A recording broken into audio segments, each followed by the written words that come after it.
नमस्कार, स्वागत है आपका 18 स्वदेश में और मैं हूं आपके साथ पूजा त्रिपाठी और आप देख रहे हैं टैक्स मंत्रा। और इस खास शो में हम आपके लिए हमेशा की तरह लेकर आते हैं टैक्स बचाने की छोटे छोटे आइडियाज़ और टैक्स की छोटी छोटी बारीकियां भी आपको समझाते हैं और आउट ऑफ द बॉक्स कैसे आप नए नए तरीके से अपना टैक्स सेव कर सकते हैं, इस पर भी हम चर्चा करते हैं। और आज का जो डिस्कशन है वो भी काफ़ी स्पेशल है। बाज़ार में हम देखते हैं कि बुल्स और बेयर के बीच में जो लड़ाई है, जो आना जाना है, वो चलता ही रहता है। इनको नफ़ा नुकसान होता ही रहता है।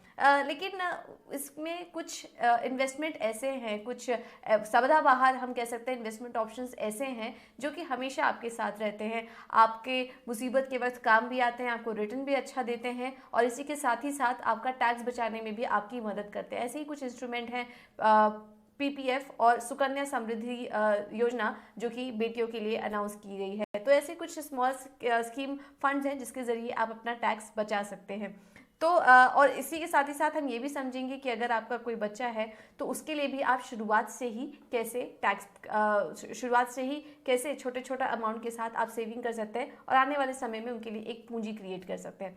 चलिए शो की शुरुआत करते हैं और हमारे साथ मौजूद है इस वक्त टैक्स गुरु मुकेश पटेल, जो कि आज इन दोनों ही स्मॉल सेविंग स्कीम्स के फायदों के बारे में बात करेंगे। सर, बहुत बहुत शुक्रिया समय देने के लिए आपका।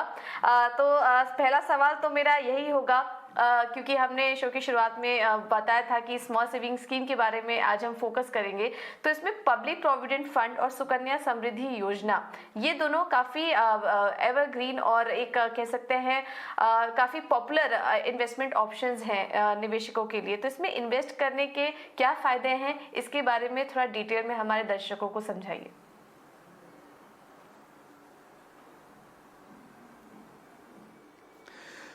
पूजा, आपने बिल्कुल सही कहा कि मार्केट में बुल्स और बेयर्स दे स्वे इन देयर वे, पर ये जो सदाबहार इन्वेस्टमेंट्स हैं, एवरग्रीन हैं, they are always there to stay.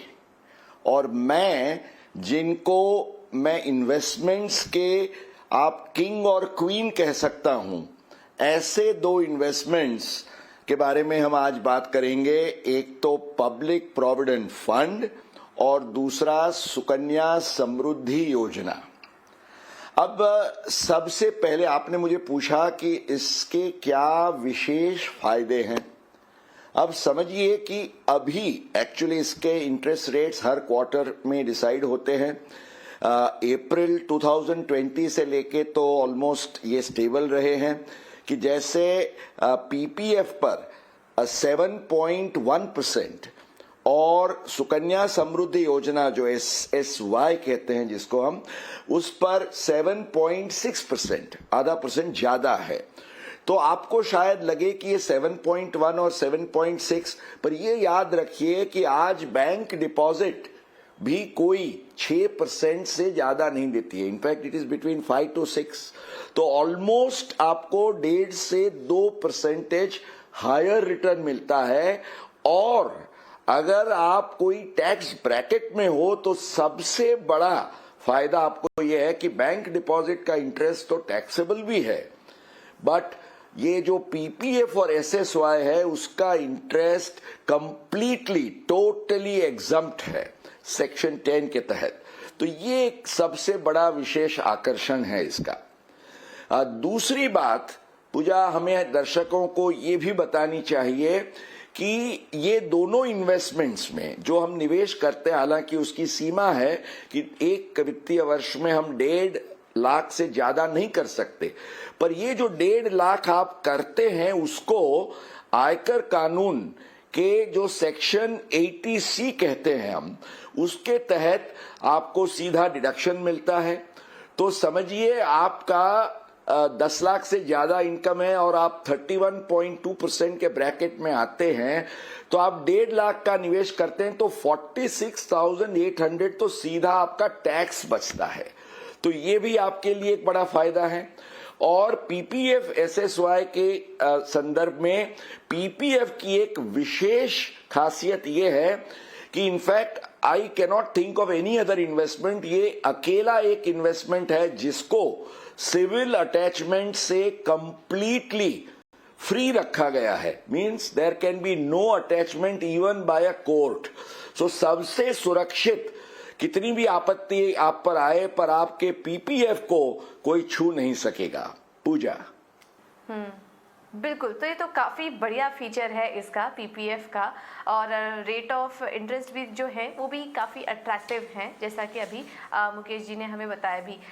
लेकिन सर, सबसे बड़ी दिक्कत जो इन्वेस्टर्स को आती है और एक उलझन जो उनके मन में रहती है कि पीपीएफ और सुकन्या समृद्धि स्कीम की सुकन्या समृद्धि योजना स्कीम की जो मैच्योरिटी पीरियड है वो काफ़ी बड़ी है। अब इस केस में पीपीएफ के मामले में 15 साल है और एसएसवाई के बारे में बात करेंगे तो 21 साल की मैच्योरिटी पीरियड है, वो बहुत उनको ज़्यादा लगती है। तो इस पर आपका व्यू क्या होगा?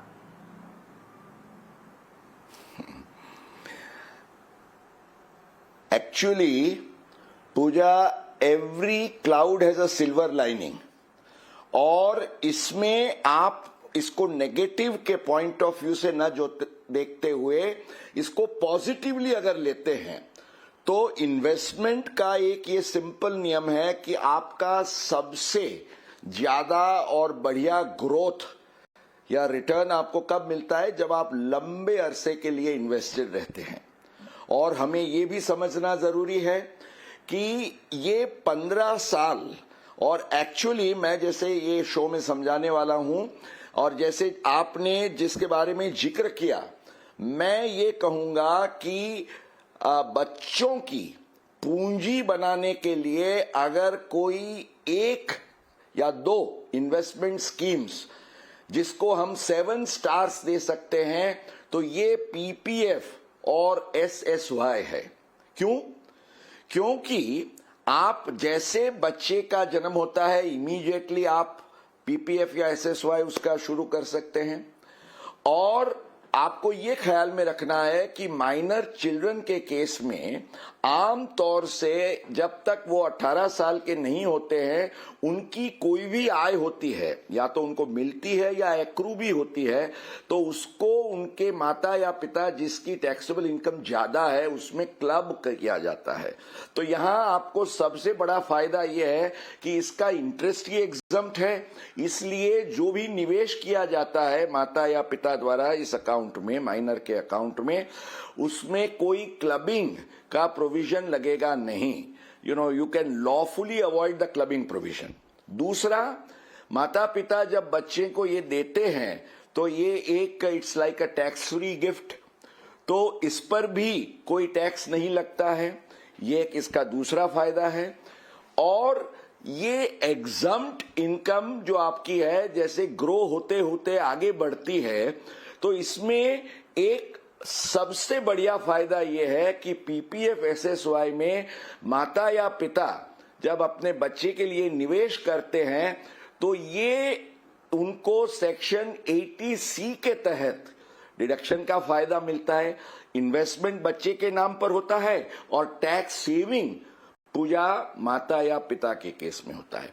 तो ये ध्यान में रखते हुए अब आपको हम एक ये ग्राफिक स्लाइड से आपको दिखा रहे हैं कि अगर आपने पीपीएफ में 1.5 लाख रुपया जैसे एक बच्चे का जन्म होता है, हमने ये इन्वेस्टमेंट शुरू कर दिया, तो जब तक बच्चा 21 साल का तैयार हो जाता है तो 21 साल में ये आपका आज के रेट ऑफ इंटरेस्ट हम 7.1% के लेके चलते हैं, तो ये हर साल 1.5 लाख को लक्ष्य में रखते हुए 21 साल में आपके 73 लाख रुपया आपकी टैक्स फ्री कैपिटल वो माइनर चाइल्ड की हो जाएगी।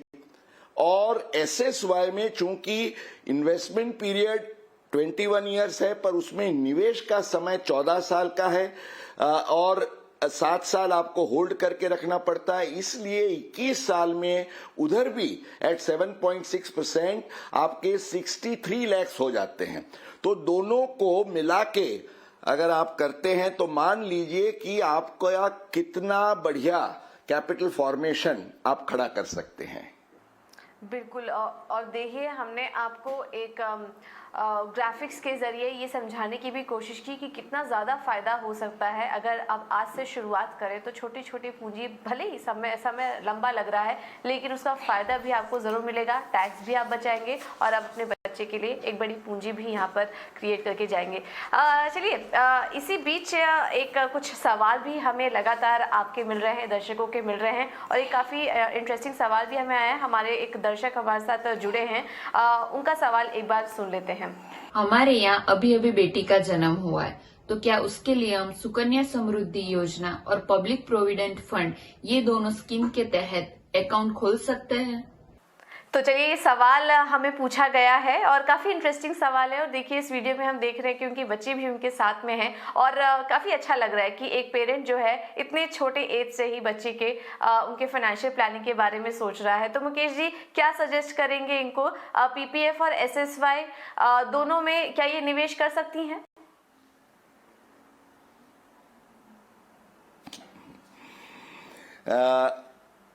सबसे पहले तो हेमांगी, आपकी छोटी बहुत स्वीट बच्ची आपने वीडियो में भी दिखाई, बच्ची का, लक्ष्मी जी का आगमन आपके फैमिली में हुआ, उसके लिए आपको बधाई हो।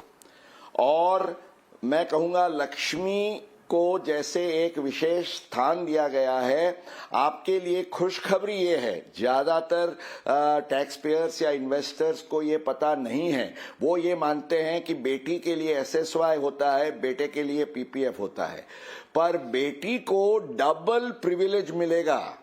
हेमांगी, आपके केस में आपकी बेटी के लिए आप पीपीएफ अकाउंट और एसएसवाई अकाउंट दोनों खुलवा सकते हैं। So that is the good news for you. और दोनों का आप 1.5 लाख का निवेश है, उसमें भी आप टैक्स प्लानिंग कर सकते हैं। इन्वेस्टमेंट प्लानिंग तो होगा ही होगा। टैक्स प्लानिंग क्या करेंगे कि आप और आपके पति है, तो between the two of you आप डिवाइड कर लीजिए। आप जैसे बेटी के एसएसवाई अकाउंट में 1.5 लाख का निवेश करिए और एटीसी का डिडक्शन लीजिए। आपके पति है, वो बेटी के पीपीएफ का अकाउंट खोल के उसमें निवेश करे और वो भी 1.5 लाख का वो एटीसी का टैक्स सेविंग ले। तो इसमें आपको दुगना फायदा आपको मिलेगा। और सबसे बढ़िया, जैसे हम आगे ग्राफिक में देख रहे थे, at the age of 21 73 lakhs और 63 lakhs इन पीपीएफ और एसएसवाई को इकट्ठा करें तो आपकी बेटी के लिए 1,36,00,000 रुपए की टैक्स फ्री कैपिटल पूंजी आपने खड़ी कर दी होगी। तो मेरे ख्याल से वो हमेशा आपके लिए शुक्रगुजार रहेगी, क्योंकि उसके हायर एजुकेशन, उसकी शादी, उसका सेटलमेंट, वो सब के लिए ये बहुत काम आएगा। पूजा, मैं तो हमेशा कहता हूं कि जैसे घर में बच्चा जन्मे, सबसे पहला काम कराना है उसका बर्थ सर्टिफिकेट निकालिए और उसके साथ इमीडिएटली बैंक पर चले जाइए कि ये बर्थ सर्टिफिकेट है, ये माता या पिता जिसको गार्डियन बना के आप अकाउंट खोलना चाहते हैं उसका केवाईसी और पैन है, और इमीडिएटली आप 1 हफ्ते के अंदर ये अकाउंट खोल सकते हैं एंड स्टार्ट ग्रोइंग। तो बचपन से शुरुआत कर दी तो 21 साल में तो बड़ा वटवृक्ष खड़ा हो जाएगा। Pooja, okay, and sir with your permission मैं यहाँ पर एक और राय भी यहाँ पर दर्शकों को देना चाहूंगी कि बच्चे का बर्थ सर्टिफिकेट जरूर बनवा लें अगले 15 दिनों में, जैसे न्यूबॉर्न बच्चा होता है, क्योंकि वो ये जब भी आप इन्वेस्टमेंट ऑप्शन शुरू करेंगे निवेश करने के लिए तो ये डॉक्यूमेंट काफ़ी इंपॉर्टेंट होगा, तो आप इसका ज़रूर ध्यान रखिए। सर, हम पीपीएफ की बात कर रहे थे। पीपीएफ अकाउंट की जो मेच्योरिटी पीरियड है वो 15 साल की है। अब अगर मेच्योरिटी खत्म हो जाए तो उसके बाद निवेशक क्या कर सकते हैं? पूजा, एक अंग्रेजी में कहावत है, डायमंड्स आर फॉर एवर, माना हीरा जो है वो हमेशा झगमगाता है। पीपीएफ एक ऐसा इन्वेस्टमेंट का डायमंड है कि जो पूरी जिंदगी आपके लिए, एसएसवाई तो समझिए कि 21 साल होते हैं, उसके बाद बेटी के अकाउंट में पैसे क्रेडिट हो जाते हैं, पर पीपीएफ जो है वो आपके जन्म से लेके आपके मृत्यु तक आपको साथ दे सकता है and it can keep on growing continuously. आप पूछेंगी कैसे? क्योंकि पीपीएफ स्कीम के जो नियम है उसके आधार से जब आप पीपीएफ का अकाउंट खोलते हैं तो इसकी पहली अवधि जो होती है इन्वेस्टमेंट की वो 15 साल की होती है। अब 15 साल पर यह जरूरी नहीं है कि आप इसको मैच्योरिटी करके विड्रॉ कर लें। इनफैक्ट ख्याल रखिएगा कि 15 साल होने को है, उसके एक साल पहले उसके एक्सटेंशन के लिए एक पीपीएफ स्कीम के अंदर फॉर्म 4 है, वो फाइल करके आप उसको एक्सटेंड करा दीजिए। और ये जो एक्सटेंशन में फायदा ये है कि फिर 15 साल का नहीं होता है, 5-5 साल का एक्सटेंशन हुआ करता है।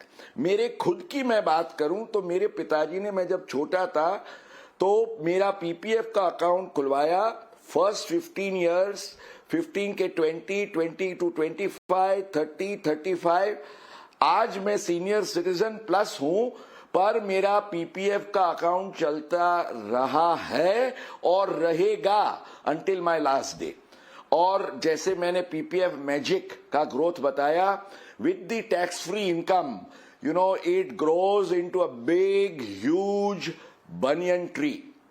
तो ये ख्याल रखते हुए और खास तौर से मेरे दर्शक मित्रों को मैं ये सलाह दूंगा कि नए स्कीम में ये बहुत आवश्यक है कि आपका मैच्योरिटी 15 साल या 5 साल वाला जो हो, उसके एक साल पहले आप ये फॉर्म 4 बैंक में जमा कर दें, क्योंकि वो कंप्यूटराइज्ड स्कीम से वो जमा होता है। अगर आपने वो नहीं किया तो बैंक आपका अकाउंट कहेगा बंद कर सकते हैं। हालांकि एक नियम जरूर है कि आप नया निवेश न करते हुए भी अपना अकाउंट चालू रख सकते हैं। कई बार आपको ऐसा लगे मुझे अब नया निवेश नहीं करना है, पर पुराना जो है वो आप चालू रखिए। और पीपीएफ में हम हमारे कार्यक्रम के मनी मंत्र में इसके बारे में बहुत समय पे बात करते रहते हैं कि आपको विड्रॉल की भी फैसिलिटीज है। वो जो 15 साल होता है उसमें 6 साल के बाद विड्रॉ हर साल कर सकते हैं। 5-5 साल के जो ब्लॉक्स है, एक्सटेंडेड ब्लॉक्स, उसमें भी आपको विड्रॉल के काफी आकर्षक नियम हैं। तो लिक्विडिटी भी रहती है, आपका एक कंपलसरी ब्यूटीफुल सेविंग भी रहता है और पूरी सुरक्षितता के साथ आप आगे बढ़ेंगे। पूजा। ओके, तो मुकेश जी, ये आपने पीपीएफ के बारे में काफ़ी अहम जानकारी दी कि अगर 15 साल बाद मेच्योर हो भी गया है तो उसको आप 5-5 साल के लिए एक्सटेंड कर सकते हैं और इसमें सालाना विड्रॉल करने की भी देखिए सुविधा आपको दी जाती है। तो काफ़ी अच्छा इंस्ट्रूमेंट है और जो तरीके आपको बताए गए इस पर आप नज़र रख सकते हैं। अब मुकेश जी, इससे जुड़ा मेरा अगला सवाल होगा कि आप उन क्रिटिक्स के लिए आपका क्या जवाब होगा जो ये कहते हैं कि 7.1% का जो एनुअल इंटरेस्ट हमें मिल रहा है, स्टॉक मार्केट में तो देखिए इससे ज्यादा इंटरेस्ट और छोटे समय में हमें मिल जाता है। ऐसे भी कुछ कहने वाले लोग हैं जो कि अपना पैसा वहां लगाते हैं बजाय कि इस तरह के सेविंग इंस्ट्रूमेंट में। तो उनको आप क्या कहना चाहेंगे? पूजा जी, सबसे पहले तो उनको मैं इन्वेस्टमेंट प्लानिंग का जो सबसे महत्वपूर्ण गुरु मंत्र है वो याद कराऊंगा कि don't put all your eggs in one basket. Diversified investments रखने ही रखने चाहिए। मार्केट का भी इन्वेस्टमेंट बहुत जरूरी है, प्रॉपर्टी में करिए, गोल्ड में करिए, पर ये जो स्मॉल सेविंग्स हैं जो बिल्कुल सुरक्षित हैं, आपको बढ़िया रिटर्न्स देते हैं, कैपिटल फॉर्मेशन में हेल्प करते हैं, बच्चों की पूंजी बनाने के लिए इतने उपयोगी बन सकते हैं, उनको नजरअंदाज मत करिए। और आपसे क्या अपेक्षा हम रखते हैं ये कार्यक्रम से? केवल 1.5 लाख रुपया हर साल पीपीएफ में करें, 1.5 लाख आप एसएसवाई में करें।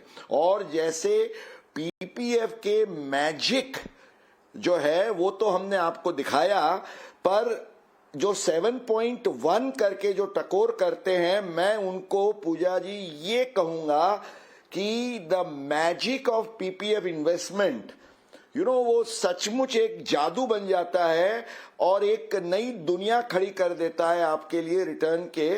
क्योंकि 2 महत्वपूर्ण उसके पहलू हैं, एक तो total exemption of the interest income and second is 80C के तहत आपको जो डिडक्शन मिलता है।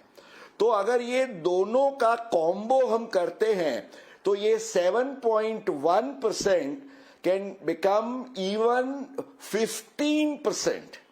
आप कहेंगे ये कैसे, it is too good to be believed, but it is true. इसे समझाने के लिए ये एक छोटा सा वीडियो आपके पास हम पेश कर रहे हैं। Video please. पीपीएफ का मैजिकल रिटर्न ऑन इन्वेस्टमेंट को समझने के लिए यह छोटा सा वीडियो बड़ा काम करेगा। मान लीजिए आप 31.2% के मैक्सिमम टैक्स ब्रैकेट में हैं। पीपीएफ में आपके ₹1.5 लाख के निवेश पर 46,800 एट द रेट ऑफ 31.2% के टैक्स की बचत को ध्यान में लेते हुए आपका पीपीएफ में इफेक्टिव इन्वेस्टमेंट होता है केवल ₹1,03,200। पीपीएफ के ₹1.5 लाख के इन्वेस्टमेंट पर 7.1% के हिसाब से ₹10,650 का इंटरेस्ट टोटली टैक्स फ्री है, यह ख्याल में रहे। आपके 31.2% के टैक्स ब्रैकेट को ध्यान में रखते हुए आपका इक्विवेलेंट प्री टैक्स रिटर्न ₹15,480 होता है। कैसे? क्योंकि 15,480 में से आपके 31.2% के हिसाब से टैक्स की जो अमाउंट है उसको डिडक्ट करिए तो आपके पास बचेंगे 10,650। तो क्या निकलता है इसका निष्कर्ष? 1,03,200 के इफेक्टिव इन्वेस्टमेंट पर ₹15,480 का इफेक्टिव प्री टैक्स रिटर्न को नजर में रखा जाए तो पीपीएफ का इफेक्टिव रेट ऑफ इंटरेस्ट या रिटर्न ऑन इन्वेस्टमेंट क्या बनता है? 15% है ना, ये पीपीएफ का मैजिकल रिटर्न। ठीक है, तो काफ़ी इंटरेस्टिंग वीडियो था और इस वीडियो के ज़रिए देखिए आपको क्लैरिटी मिल गई होगी कि स्टॉक मार्केट में तो चलिए ठीक है आप निवेश कर रहे हैं, अच्छी बात है, लेकिन वहाँ पर कुछ उतार चढ़ाव बना ही रहता है हर बार। तो उससे बचने के लिए आप सेविंग इंस्ट्रूमेंट इस तरह के आप वहाँ पर निवेश कर सकते हैं, सुरक्षित इन्वेस्टमेंट है और सबसे बड़ी बात टैक्स भी बचा सकते हैं और अच्छा रिटर्न यहाँ पर आपको ये कुछ इंस्ट्रूमेंट्स कमा के दे सकते हैं। चलिए मुकेश जी, बहुत बहुत शुक्रिया आपका आज हमारे साथ जुड़ने के लिए और डिटेल में समझाने के लिए इन इंस्ट्रूमेंट्स के बारे में। उम्मीद है कि हमारे दर्शकों को काफ़ी ज़्यादा मदद मिली होगी और जिनके भी छोटे छोटे बच्चे हैं जो अपने बच्चों के लिए फाइनेंशियल प्लानिंग करना चाहते हैं, जैसे कि हमारे साथ अभी थोड़ी देर पहले एक दर्शक जुड़ी भी थी, उम्मीद है कि उनको इससे काफ़ी मदद मिली होगी।